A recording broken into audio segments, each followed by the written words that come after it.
Bem-vindos ao canal de Rebeca Leteia.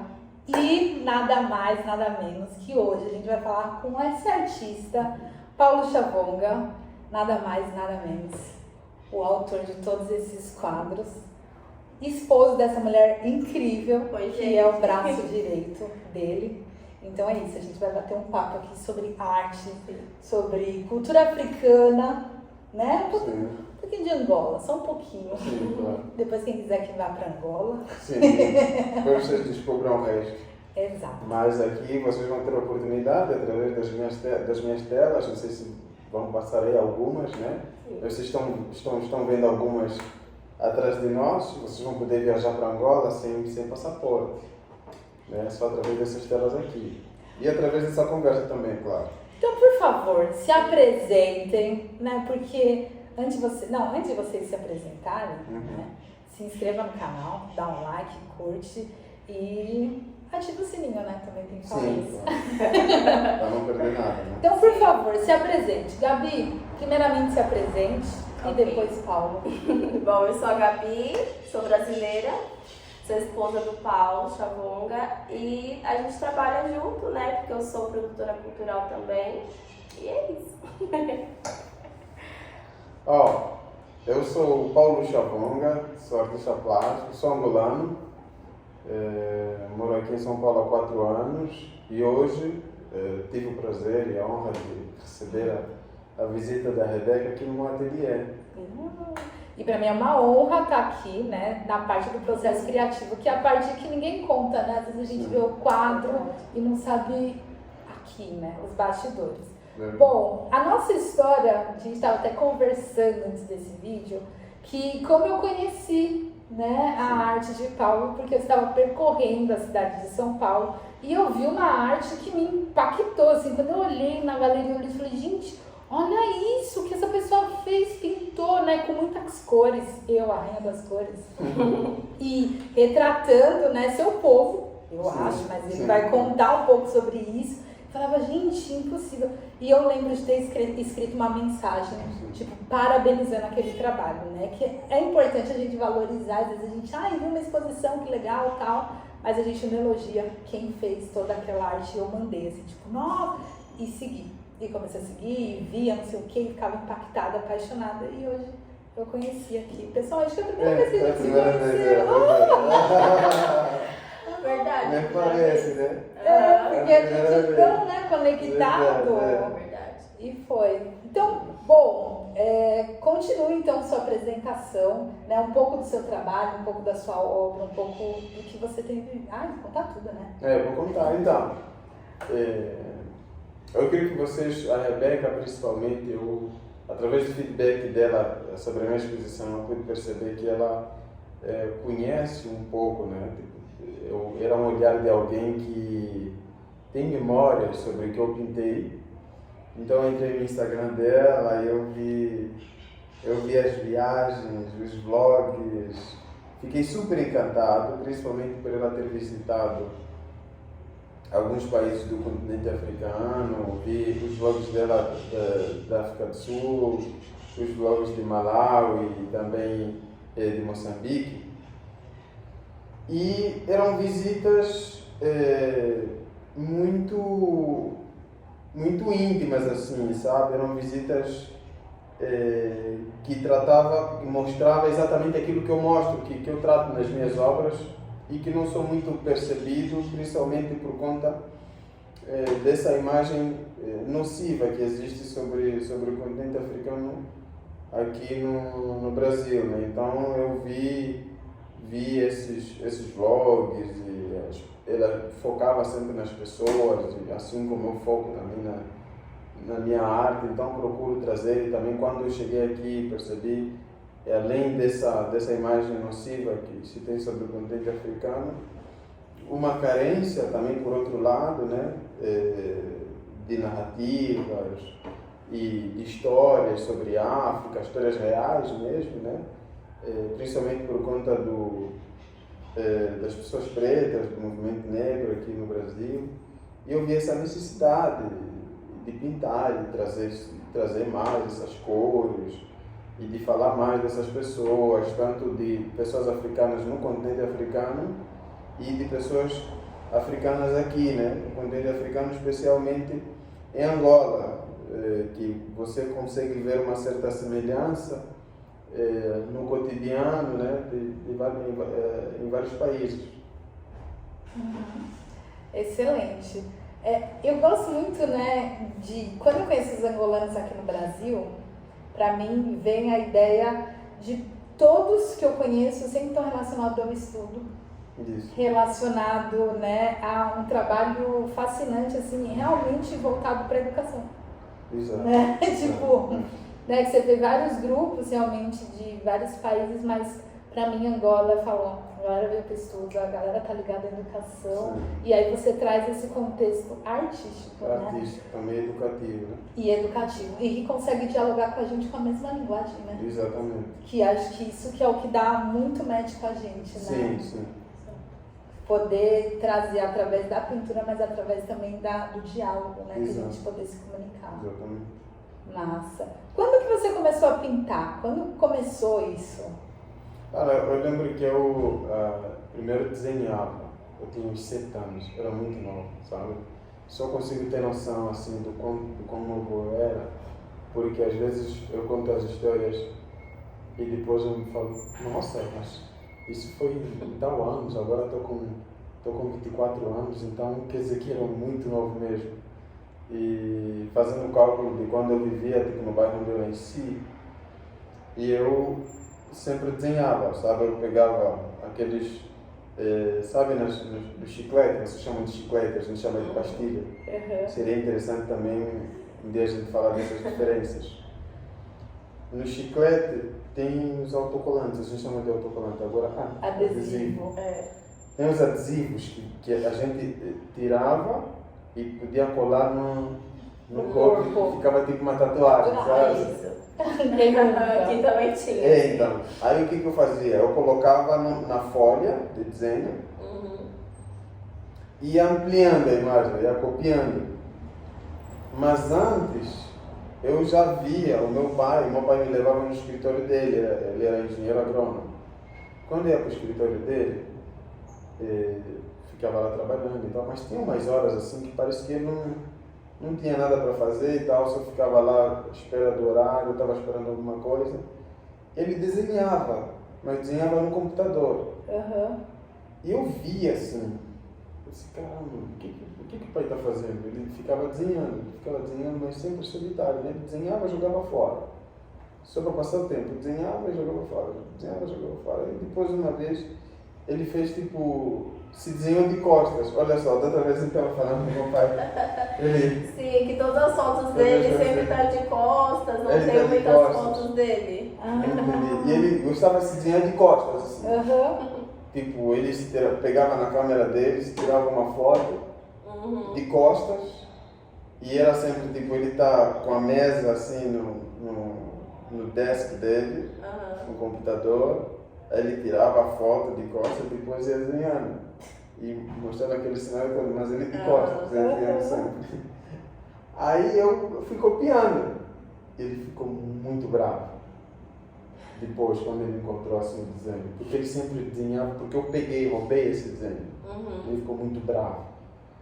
O que esse desenho está fazendo aqui? Tipo, ele não curtiu mesmo, não gostava. Então, depois pedi desculpa e tal, joguei fora o desenho, mas eu continuei desenhando. Continuei desenhando, era muito pequeno. Continuei desenhando. Aí, com 7 anos, já estava fazendo os desenhos assim, que as pessoas já ficavam admiradas. Mas tem uma outra coisa, a minha história é super longa, espero que esse vídeo não fique muito longo assim. Nesse tempo também eu brincava muito com barro. Eu já tinha habilidades também de pegar no barro e construir tipo carro. A gente tinha muito esse hábito de ir num lugar, depois que chove, a gente ia para um lugar e pegava barro. Como vocês falam barro em? No toto? No toto? No toto. Ah, e você tem que falar matope. Fala uma toto. Então a gente ia buscar um toto, o barro.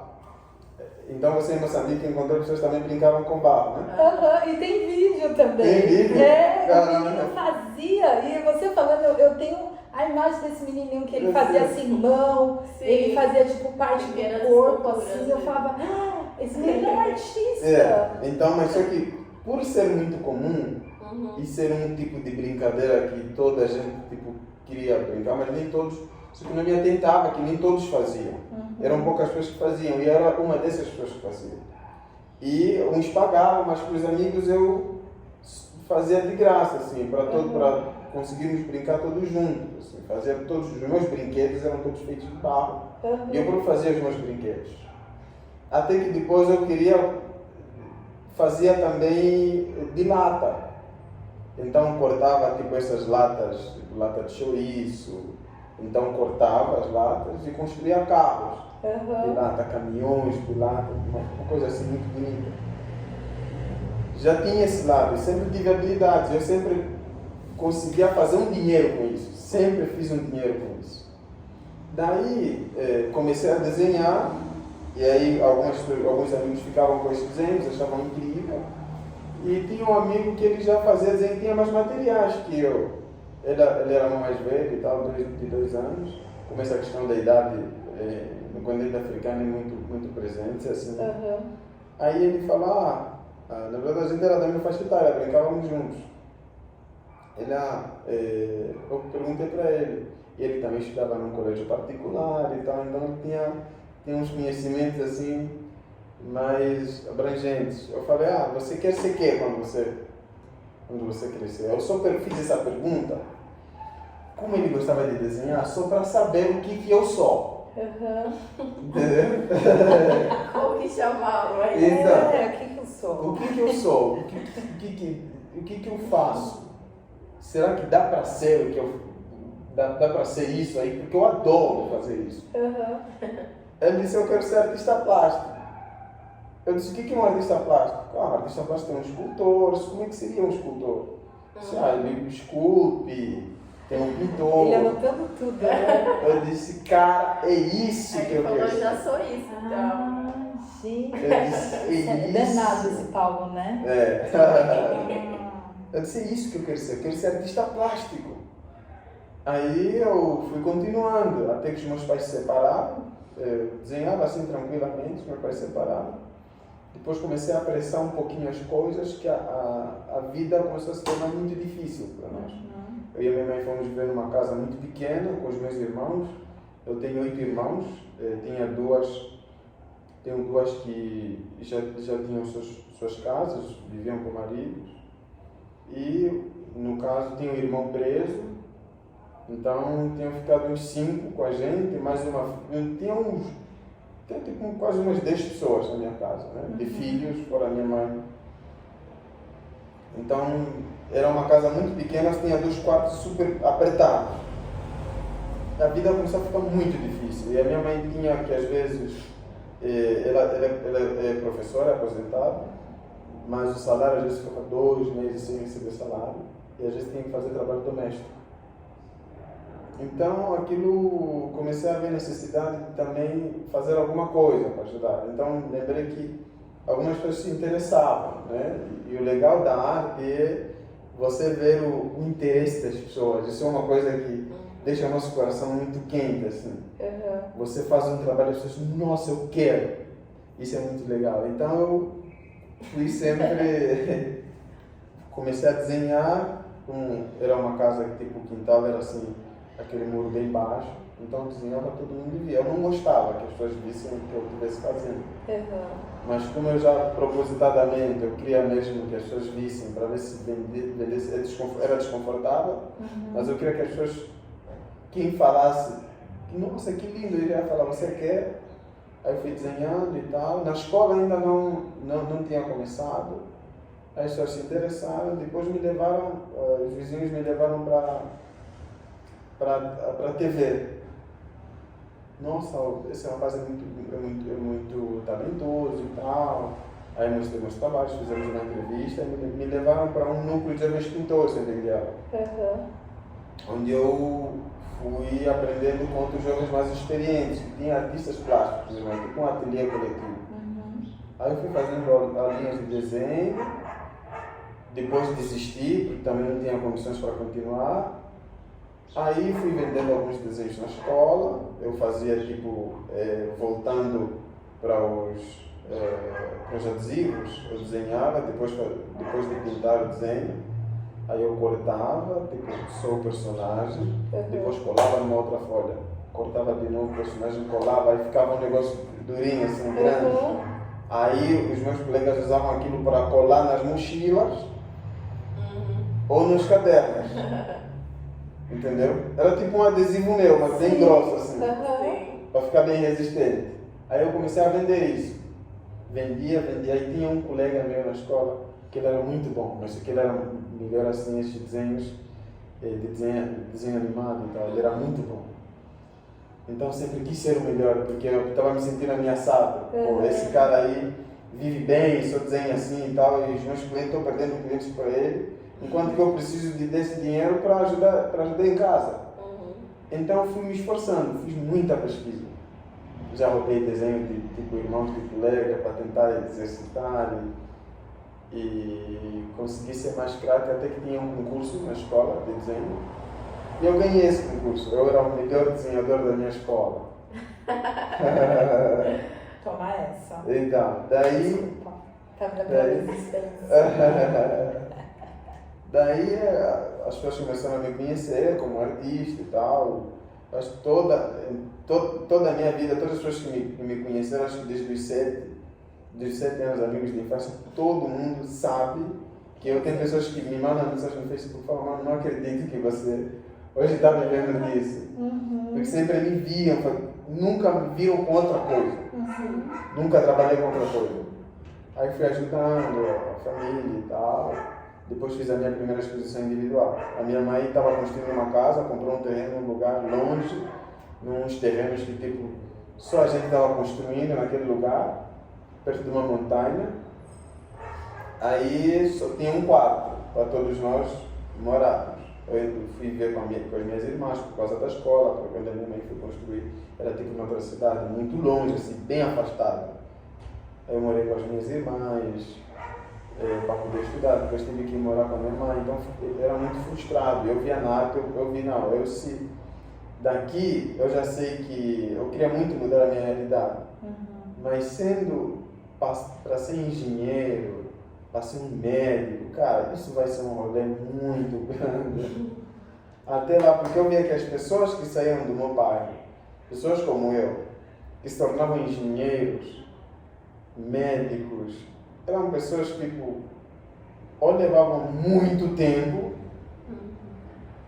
e no processo tinham que perder tempo com muita coisa, ou eram pessoas já ricas, que já têm dinheiro.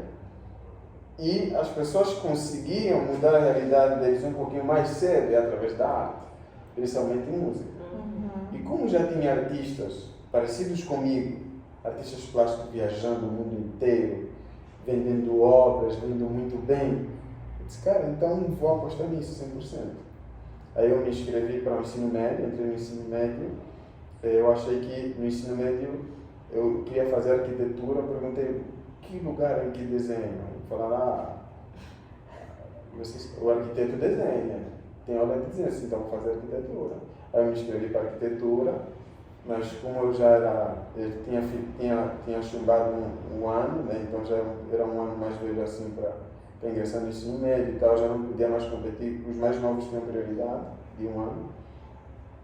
Aí tinha duas opções, ou engenharia de construção civil ou arquitetura. É que o ensino médio em Angola é técnico, diferente daqui, né? Então, quando você vai fazer o ensino médio, logo você escolhe o curso que você quer fazer.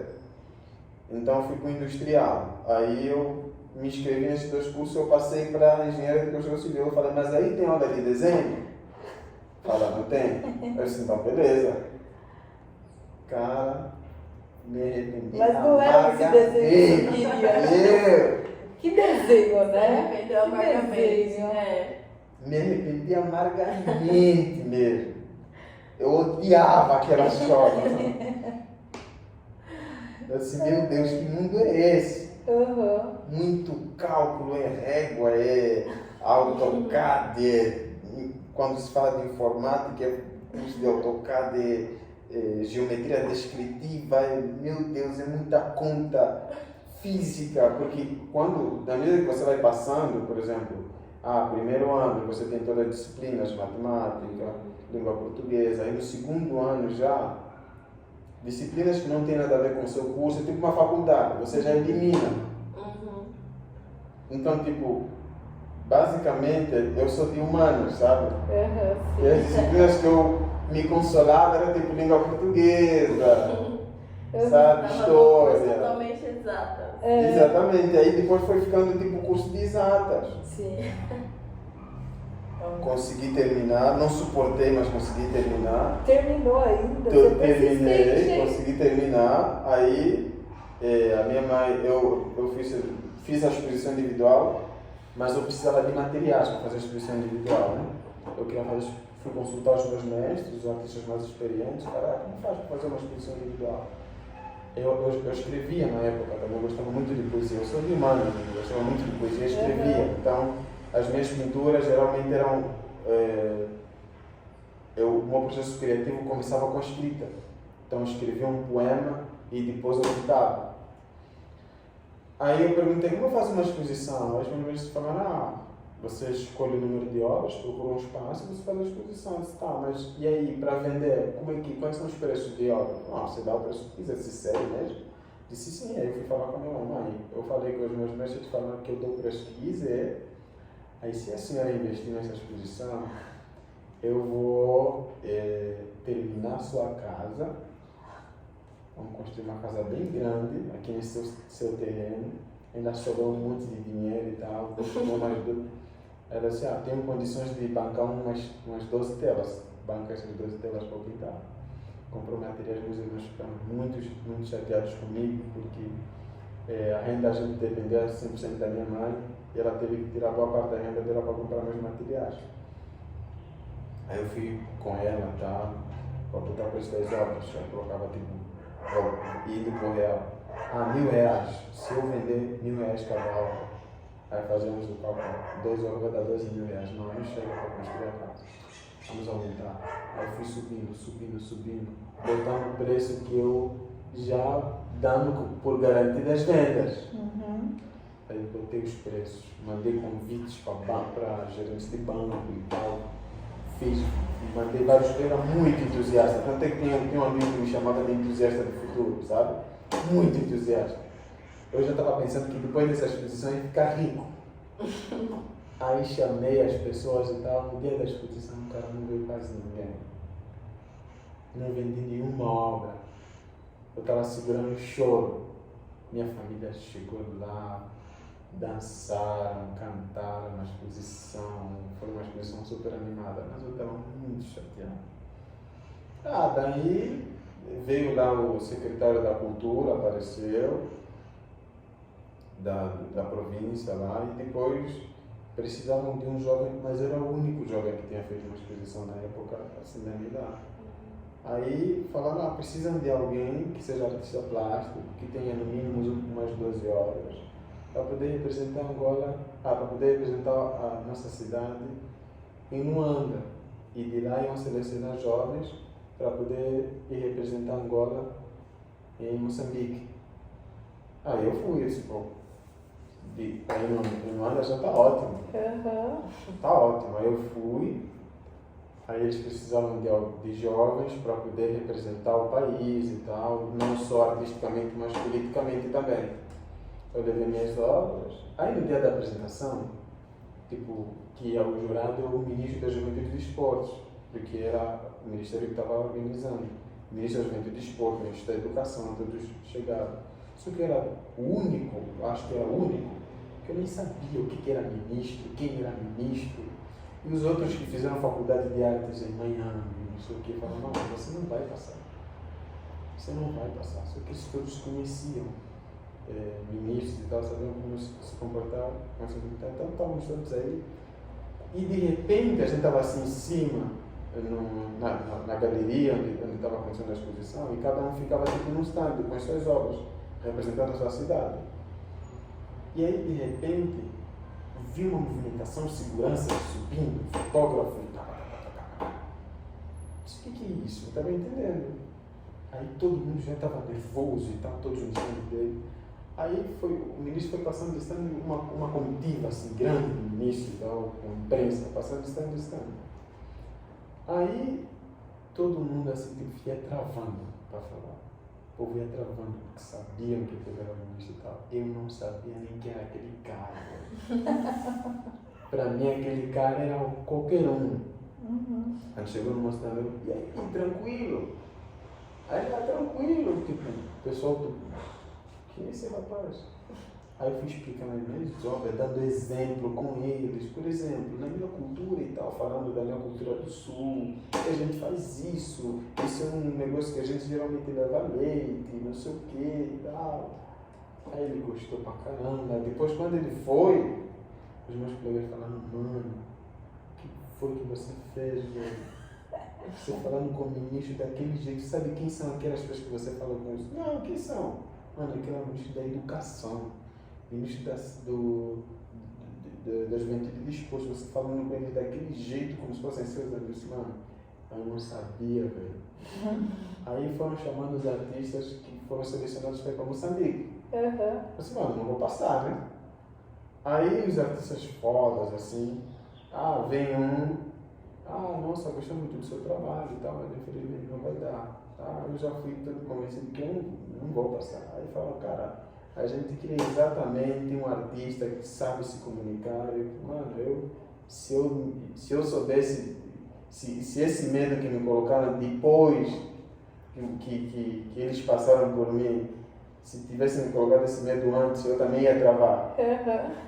Aí falaram, mano, você passou. Uau. Aí iam dar $1.000 de cachê, né? E mais dinheiro para custo de vida, sem falar de hospedagem. E lá durante o trabalho ia ter exposição, a mídia toda, era a mostra dos investigadores da CPLP, ia poder fazer contato com outros jovens de outros países da comunidade de língua portuguesa, que era um encontro assim, que acontece 2 em 2 anos, né, em países diferentes. Eu falei, eu vou embora. Aí eu liguei para minha mãe e nem voltei mais para minha cidade. Eu falei, mãe, eu estou indo embora. Era a minha primeira vez andando de avião. Já gostou, entendeu? Exatamente. Aí quando eu voltei, a imprensa toda em cima de mim. Porque eu lá continuei com esse meu truque. E eu me tornei porta-voz da nossa delegação ali de artistas. Eu sempre trabalhando, recebi meu cachê, aproveitei bastante, fiz bastante contatos. Me tornei porta-voz. Quando eu regresso para a minha cidade, os holofotes em cima de mim. Comecei a vender pra caramba, vendi muito, fiz bastante contato, depois fiz o curso de inglês, já tinha feito curso de inglês antes, depois fiz o avançado em Cape Town, com o dinheiro do meu cachê, e aí o inglês me abriu mais portas ainda, eu conheci várias pessoas estrangeiras, tinha um projeto lá de hotelaria e turismo, que abriu uma universidade na minha cidade, e que a delegação que estava dirigindo era uma delegação da Suíça. Eu já tinha um contato com uma topeira Mariana que conhecia através do inglês também, que precisavam de um artista que falasse inglês, que pudesse fazer todos os contratos em inglês e tal, para decorar a universidade inteira. Faturei uma boa grana aí, mas só que eu estava com medo de ficar só nisso e ficar que nem os outros artistas que tipo depois passa, sabe? Tô no auge, mas que esse auge depois acabe. Amanhã vai aparecer uma outra pessoa que também vai estar no auge e eu vou fazer só aquele. Só cheguei aí e não subi mais. Aí eu falei, ao invés de eu pegar esse dinheiro e construir a casa da minha mãe e tal, como prometido, tem essa promessa, sim. Cumprir. Eu disse, ao invés de fazer isso, e a mãe também já está conseguindo ter condições de ir construindo e tal, estou ajudando com outras despesas, então eu vou investir no meu futuro para que eu consiga mais. Vamos investir para conseguir mais. A minha mãe falou, tranquilo. Aí eu pesquisei países para poder estudar arte no mundo, melhores. Aí eu vi Estados Unidos, Itália e o Brasil. Aí eu já conhecia alguém aqui no Brasil e tal, que eu já tinha feito umas parcerias com ele. E nessas parcerias ele me deu a carta de chamada. Aí facilitou, ajudou. E eu conheci algumas pessoas aqui que me apresentaram a dona do Belas Artes, Universidade de Belas Artes, fiz o vestibular, passei, tinha algumas inconsistências na documentação e, sabe, para nós imigrantes africanos aqui, pretos, é muito mais difícil o acesso a documentações e tal. E aí a vida em si, já me apresentaram para galerista aqui, que iam me linkar para outras pessoas e tal. Comecei a sentir e perceber a barreira racial assim duramente assim, na minha vida. E a vida foi me empurrando para fora da universidade. Né? E fui trabalhando. Vendia os meus trabalhos na rua Pinheiros, lá em Pinheiros, perto da Fradi Coutinho. Eu vendia lá os meus trabalhos e tal na rua, quase não vendi nada, recebia mais encomendas de 100 reais e tal. Aí, depois consegui a exposição no Lido, e já conheci algumas pessoas. Mas por que eu conhecia muita gente já, antes e depois que eu escrevi aqui. Mas só que essas pessoas entregavam os trabalhos para elas, só que não tinha resposta. Ficavam muito animados, e até quando estava para vir, eu já contei que eu ia chegar aqui em Venda da Arte e falava, cara, tem pessoas assim que trabalham com artistas africanos, né? Quando você vai ver tipo um artista do Egito, do Marrocos, esses artistas africanos. Aí quando vai falar de alguma coisa da Angola, tipo África Preta, eles não querem um artista, eles querem arte para eles poderem falar da arte. Então geralmente eles vão para o continente africano, pegam arte, pegam algumas peças, algumas máscaras para vir aqui e falar sobre, ter o protagonismo sobre isso. Então esse é um problema muito grande que eu encontrei, tipo, do preto como protagonista da sua própria história. Então o mercado não aceitava isso. Né? Tipo, já existe uma narrativa sobre a África nas instituições. Por exemplo, pessoas que vão para o continente africano, pessoas brancas principalmente, passaram lá uma semana, eles chegam aqui e fazem um livro sobre a África. Né? E sempre daquele jeito bem estereotipado, que faz manutenção do racismo estrutural, chegam aqui, vão nos SESCs, vão em escolas, para ir contando mais do mesmo sobre a África, aquilo que a mídia já passa, né? E é aquilo que faz manutenção do racismo estrutural e não davam espaço para que nós africanos falássemos na nossa perspectiva do nosso próprio continente, porque seria uma narrativa que iria em contradição com aquilo que faz manutenção da sociedade brasileira. Entendeu?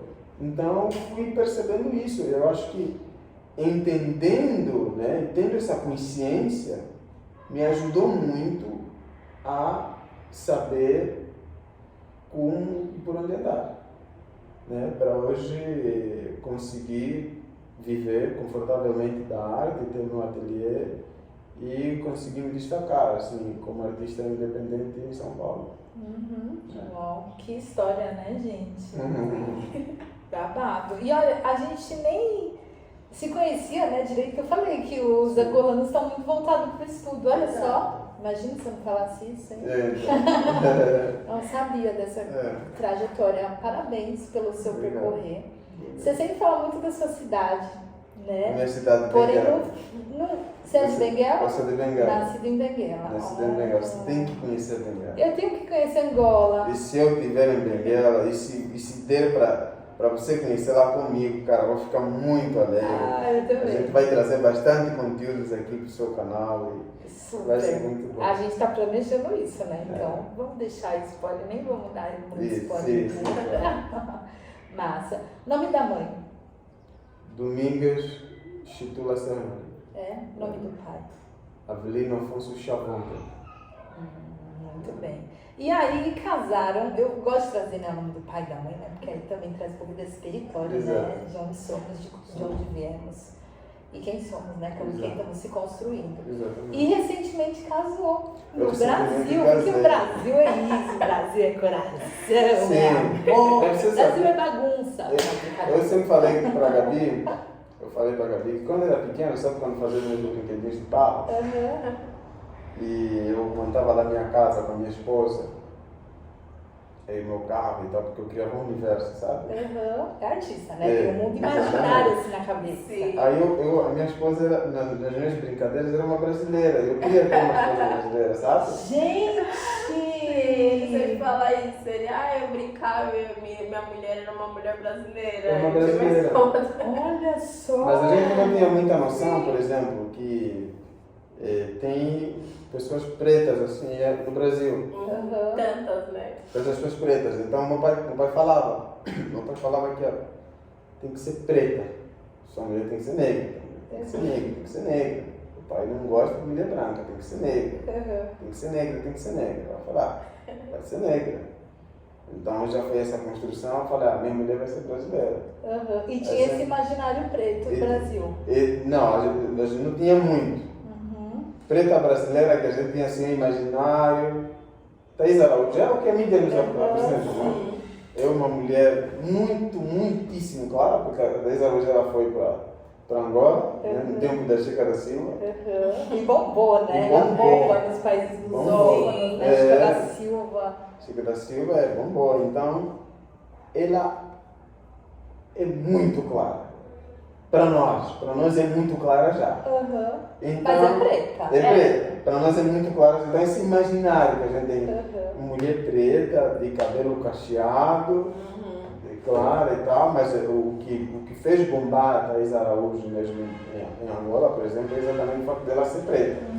Então, essa identificação. A gente consome muito TV brasileira e tal, novelas, conteúdos brasileiros. Então, o fato de ter uma mulher preta aí, numa novela que está fazendo muito sucesso, aquilo gera muita identificação. Sim. Então, quis sempre ter uma mulher Você brasileira. perde um sonho. Você já foi verdade de barro. Aí, então, já foi uma mulher que era muito doida. E se transformou em uma mulher de verdade. Aí, muito doido, quando a gente se conheceu, primeiro, quando cheguei, assim... Ela estava no aeroporto. Né? Com uma fitinha assim, né? Mulher presente. Eu conheci ela no Facebook, me apareceu como sugestão, nossa bonita. Aí eu fui conversando com ela, a gente se identificou bastante, eu convidei ela para uma exposição do Basquiat. Eu estava tendo uma exposição do Basquiat em 2018, né? Começo do ano. Aí no Centro Cultural do Banco do Brasil. Exato. Aí a gente foi, eu convidei, a gente tomou um café, foi lá para a exposição, a gente foi sempre conversando. Mostrou um conteúdo, né? Tipo, vamos lá, na exposição, fica a dica. Ela falou que gostava muito da arte também. Aí era muito engraçado que o sotaque dela, eu depois ficava ouvindo no ônibus, ficava ouvindo no metrô, sabia? A voz dela. Porque primeiro, como eu não estava acostumado, eu fiquei, principalmente assim, todo mundo que você ouvia com sotaque parecido, ele achava que era a minha voz. Eu achava que era a voz dela. Sim. Eu achava sempre que era a voz dela e tal. E depois, quando a gente foi se tornando mais próximo, a gente começamos a ficar, era muito engraçado porque eu olhava para ela, às vezes, e eu sabia que ela era brasileira, mas quando abrisse a boca, ainda era muito estranho para mim. Porque eu me identificava muito com ela. Eu sempre me identifiquei muito. Porque tem coisas, por exemplo, ela ser preta e tal, ela entendia, e tem muita herança também da cultura africana, vocês têm muita herança, assim, nos hábitos de vocês, as coisas que vocês falam. Tem muita coisa assim muito parecida com a gente. E aí eu ficava tipo, parece que eu conheço ela há muito tempo, mas ao mesmo tempo uma pessoa diferente, porque aí fala, você não sabe isso? Não sei, tipo, porque, sabe? Porque a gente às vezes olha para uma pessoa preta e você vai ver muito isso, talvez você não tenha percebido, mas para nós, quando a gente, por exemplo, você vai para Angola, a minha mãe vai olhar para você, vai ter essa coisa, eu sei que ela não é angolana, mas só que ao mesmo tempo, ela vai te cobrar uma coisa, vai achar que você para nós é quase impossível que uma pessoa preta não saiba certas coisas. Porque são traços muito identitários. E também tem a questão, por exemplo, de traços. Por exemplo, nós africanos não somos todos iguais, até na aparência. Então você vai ver, lá mesmo no continente africano a gente fala, esse tem cara de tal lugar. Né? Por conta das etnias e as civilizações, então tem traços diferentes, fora algumas características mais específicas, tipo algumas pinturas tribais e tal. Aí tem essa, tipo, eu olhava para a Gabi e falava, cara, você tem cara de tal lugar. E quando você vai para esse lugar, e elas reconhecerem você, vão achar que você falar o sotaque, você falar do jeito que você fala, o seu sotaque, vão achar que você está se fazendo. Você está fingindo. Quer se mostrar. Você quer se mostrar, você está fingindo ser brasileiro. Você não é daqui.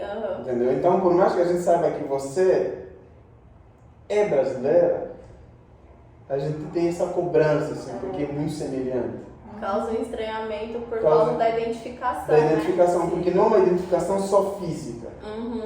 É uma identificação nos costumes. Exato. Você acaba reproduzindo, então onde é que você aprendeu isso? Tem essa de vocês. Porque para nós, a gente sabe de tudo. Tudo que a gente sabe de onde vem. E vocês não sabem. Não, nós não. Vocês fazem isso, fazem aquilo, são assim, vocês não sabem por que vocês fazem isso. E a gente fala, tipo, então por que, se você não sabe, por que você sabe isso e não sabe aquilo? Não sei. Então tem essa... A gente só vai reproduzindo. Você só vai reproduzir. São fragmentos, né, da cultura que a gente tem aqui, mas infelizmente a gente não sabe exatamente a origem, né? Real.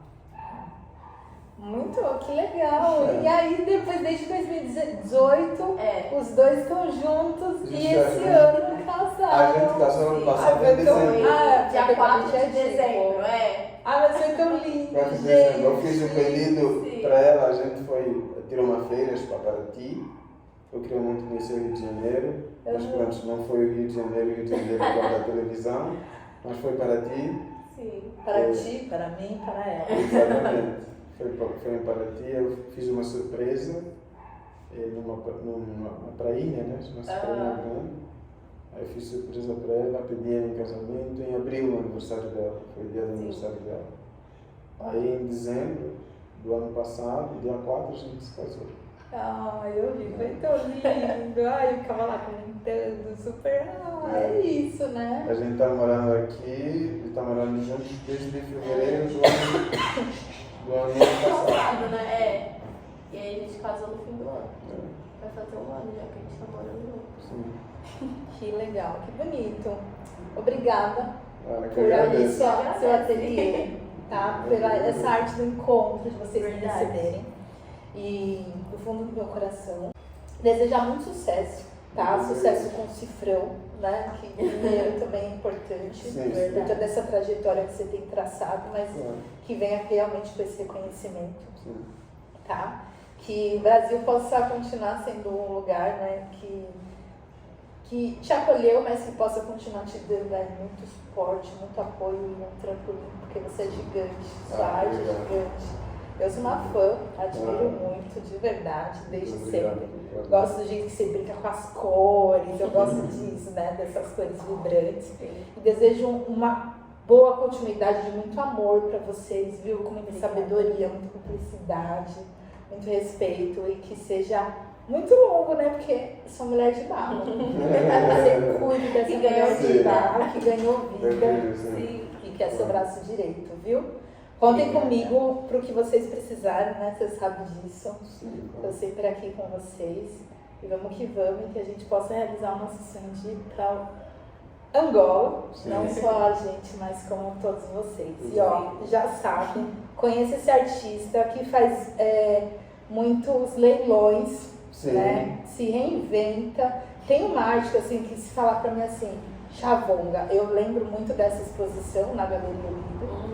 E também na pandemia que vocês fizeram, e aí mostra muito Gabi pintando, não é? Sim. Um mural que era de profissionais da saúde. Profissionais da saúde, é. Tem muito isso na minha mente, como, É. caraca, olha isso, que incrível! Foi um projeto incrível aquele.